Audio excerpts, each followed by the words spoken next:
கர்த்தர் உன்னை திரும்பவும் தேடி வர என்ற தலைப்பை நாம் அதிகமாக தியானித்து கொண்டு வருகிறோம். ஒவ்வொரு நாளும் கர்த்தர் நம்மை தேடி வந்து அவருடைய வார்த்தைகளை கொண்டு நம்முடைய உள்ளத்திலே விதையாய் விதைக்கிறார்.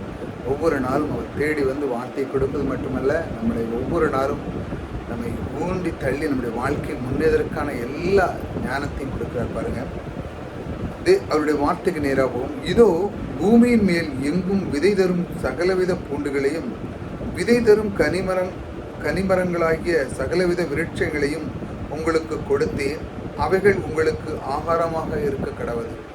தேவன் நம்மை எந்த அளவுக்கு நேசிக்கிறார். நமக்கு உருவாக்குனது மட்டுமல்ல, நமக்கு எல்லாமே உணவுகளை உண்டு பண்ணி தேவன் வைத்திருக்கிறார். கனிதர் மரங்கள், செடிகள், கொடிகள், ஏகப்பட்டது எல்லாத்தையும் உண்டு பண்ணி நான் உனக்கு வச்சுருக்கேன்ப்பா, நீ எல்லாம் சாப்பிட்டு திருப்தியாகி நீ இதெல்லாம் உனக்கு பெற்றுக்கொள்ள வேண்டும் என்று அவர் வச்சிருக்கார். ஏன் இதெல்லாம் வைக்கணும் என்றால், அது வைத்து அதற்குள்ளே பாருங்கள், விதை தரும் சகலவித பூண்டுகள். விதை, அதாவது நீங்கள் ஒரு பழம் சாப்பிட்டுட்டீங்கன்னா அதுக்குள்ளே விதை இருக்குது. ஒரு பழத்தை சாப்பிட்டுட்டீங்கன்னா முடிவு கிடையாது. திரும்பவும் அந்த விதையை போட்டிங்கன்னா அது மறுபடியும் பழமாகும். மறுபடியும் அதை போட்டிங்கன்னா மறுபடியும் இப்படி பழமாகும். இப்படி பாருங்கள், எவ்வளோ அற்புதமான ஆண்டவர். நீங்கள் உனக்கு குறைவே இருக்காது. நீ முதல்ல என்ன செய்யணும்? போடணும் பூமியில், அதாவது கொடுக்கணும் அப்படிங்கிற ஒரு தன்மையை காட்டுறார் தெய்வம். நீ சாப்பிடு முதல்ல, திரும்ப அதை கொடு அப்படின்னு காட்டுறார் தெய்வம். இப்படி எல்லாவித சகலவித பொருட்கள், பழங்கள் எல்லாமே கொடுத்தது தெய்வன். இதை நாம் கற்று ஏன் கொடுக்கிறார் என்றால், கொடுக்கிற தன்மையை நீ பெற்றுக்கொள் என்று சொல்லுகிறார். கொடுக்கிற தன்மை, அதான் விதைகள் நமக்கு எப்படி திரும்ப போட்டோன்னே எப்படி நமக்கு பல மடங்காக கொடுக்குறது, அதே போல் நம்முடைய வாழ்க்கையில் எல்லா வித ஆசீர்வாதம் கொடுக்கறது மூலமாக வருகிறது.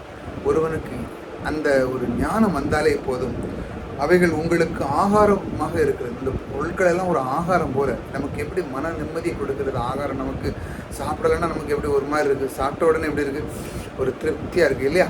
அதே போல் நம்முடைய வாழ்க்கையில் கொடுக்கும் பொழுது உங்களுடைய உள்ளம் எவ்வளோ மகிழ்ச்சியாக இருக்கும்.